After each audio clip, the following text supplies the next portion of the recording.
Aidez-moi!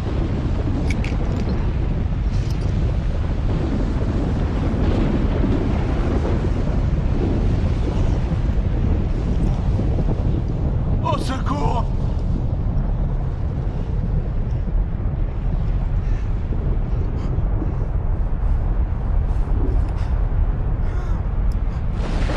Aidez-moi! Aidez-moi!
L'aumône.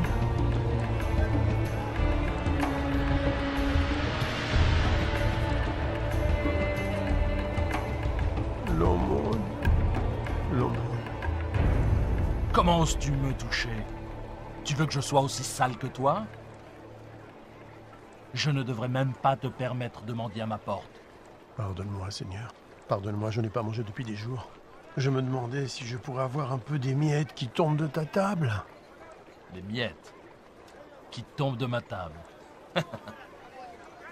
Mais alors, que mangeront les chiens? Mes affaires m'attendent. Brûlez-moi ça, c'est infecté.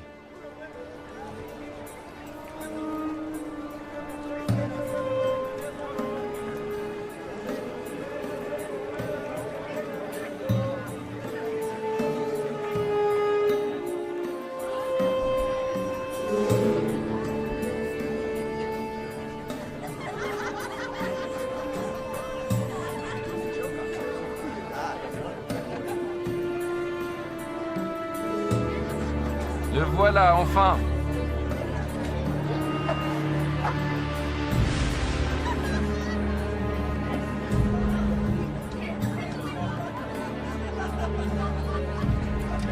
Mon frère préféré.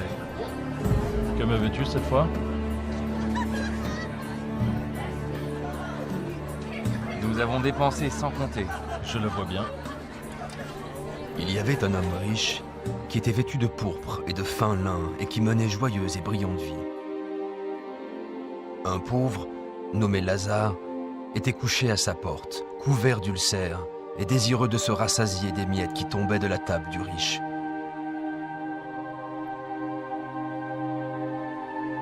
Et même les chiens venaient lécher ses ulcères. Oh. Oh. Oh. Oh. Dieu, aide-moi. Pourquoi? Pourquoi? Pourquoi?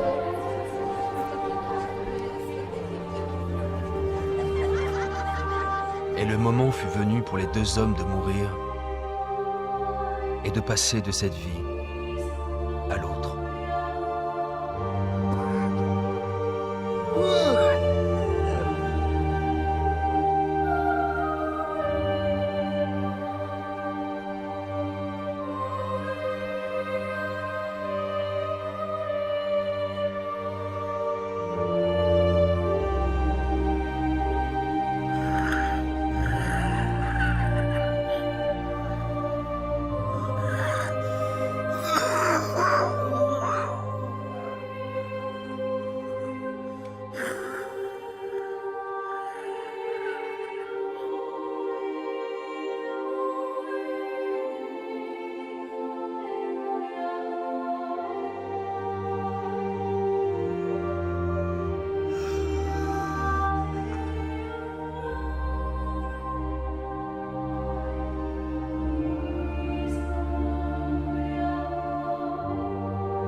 Aidez-moi!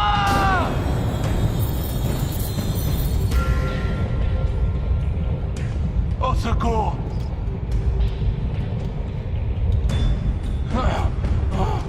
Aidez-moi!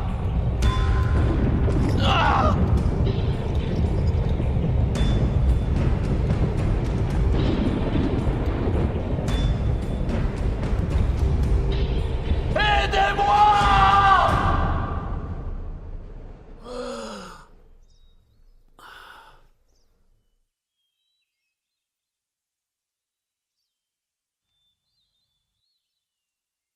L'aumône.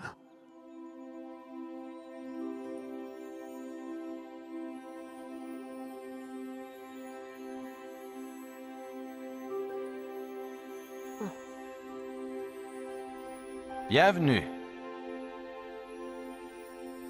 Père Abraham. Oui. Oui, je suis Abraham. Ah, Bienvenue au paradis. paradis. Oui, Lazare. Paradis!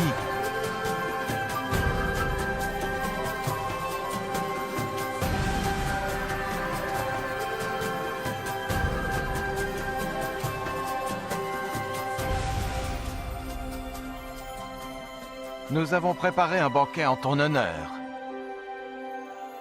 Oui, oui, viens.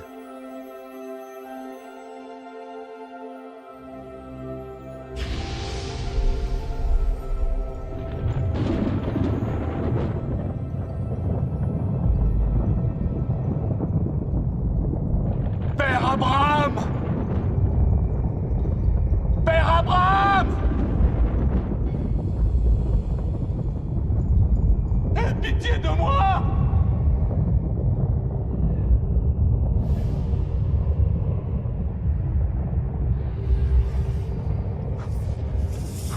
Je t'ai vu avec Lazare! Envoie-le-moi! Pour qu'il trempe le bout de son doigt dans l'eau et me rafraîchisse la langue! Car je souffre cruellement dans ces flammes!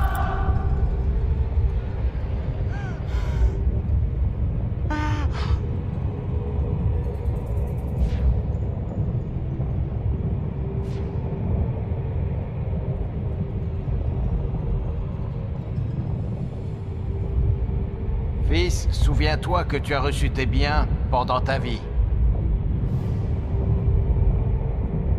Et que Lazare a eu les maux pendant la sienne. Maintenant, il est ici consolé, et toi tu souffres. Je t'en prie! Je t'en prie! Par-dessus tout cela, il y a entre nous un grand abîme. Si quelqu'un voulait passer d'un côté à l'autre, il ne le pourrait pas. Et personne ne peut traverser de toi vers nous. Père Abraham, il y a une chose que je veux te demander. Envoie Lazare dans la maison de mon père, car j'ai 5 frères, pour qu'ils les avertissent, et qu'ils ne viennent pas eux aussi dans ce lieu de tourment. Ils ont Moïse. Ils ont les prophètes. Laisse tes frères les écouter. Non. Non. Mais si quelqu'un des morts va vers eux, ils se repentiront. Non, s'ils n'écoutent pas Moïse et les prophètes, ils ne se laisseront même pas persuader par quelqu'un qui ressusciterait des morts. Je t'en prie. Non. Je t'en prie. Non. Je t'en prie. Non.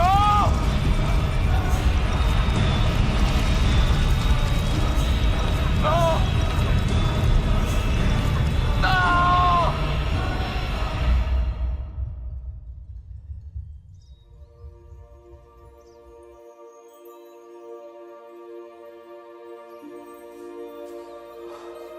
Lazare, viens dans le lieu que ton père a préparé pour toi.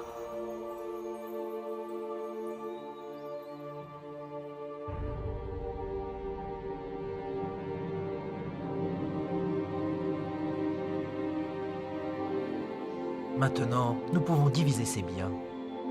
Nous serons tous riches. C'est ce qu'il aurait voulu. Où crois-tu qu'il soit maintenant? Il était riche dans cette vie. Je suis sûr qu'il l'est aussi dans l'autre.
Je suis Lazare, dont parle la Bible.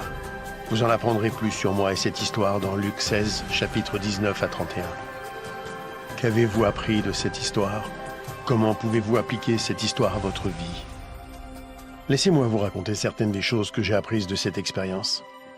Ce que Dieu m'a enseigné. J'étais un homme très pauvre. En fait, j'étais tellement pauvre que j'en étais malade, et que je n'avais personne pour s'occuper de moi. Même les chiens venaient me lécher. À cause de ma condition, je me sentais insignifiant et sans espoir dans ce monde. Mais ma foi en Dieu n'a pas vacillé. Et à ma grande joie, lorsque j'ai ouvert les yeux au paradis, j'ai appris que je n'étais pas insignifiant pour Dieu. Il connaissait toutes mes pensées. Il savait même combien j'avais voulu rencontrer Abraham. Alors il l'a envoyé, lui Abraham, pour m'accueillir et me souhaiter la bienvenue. Lorsqu'Abraham, le père de notre foi, m'a salué, je fus envahi par la joie. Comment un tel homme béni de Dieu pouvait-il s'intéresser à moi? Apparemment abandonné de Dieu et sans utilité. Vous êtes-vous déjà senti ignoré, oublié, insignifiant? Dieu ne vous a pas oublié. Où que vous soyez, qui que vous soyez, quels que soient vos problèmes, j'ai appris que personne n'était oublié de Dieu. Mon histoire prouve que rien ne peut nous séparer de l'amour de Dieu. Le riche était dominé par sa richesse, son influence et le luxe. Il traitait mieux ses animaux de compagnie que moi. Il aimait les biens de ce monde et en a profité pendant toute sa vie. Il y avait des jours où je me demandais si Dieu savait qu'il n'était même pas prêt à m'accorder les miettes qui tombaient de sa table. Je sais maintenant que Dieu regardait. Le riche n'avait jamais perdu sa fierté et son arrogance, même en enfer. Avez-vous remarqué qu'il a demandé que je le serve parce qu'il avait l'habitude d'être servi? L'enfer est plein de gens qui veulent être servis. Mais parce qu'il avait été servi sur terre, Abraham lui a dit qu'il avait déjà bénéficié des plaisirs et qu'ils étaient terminés.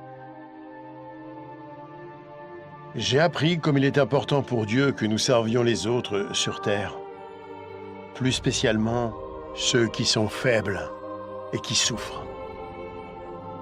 Mon histoire illustre la façon dont Dieu veut que nous utilisions notre argent, nos biens et notre influence. Il est clair qu'une courte période nous est accordée sur terre pour tester la façon dont nous utilisons ce que Dieu nous accorde, pour nous-mêmes ou pour les autres. Ce n'est pas faux d'avoir des biens ou d'être pauvre. Ce qui est faux, c'est de refuser de servir les autres. Jésus-Christ a dit que même lui était venu servir, non pour être servi.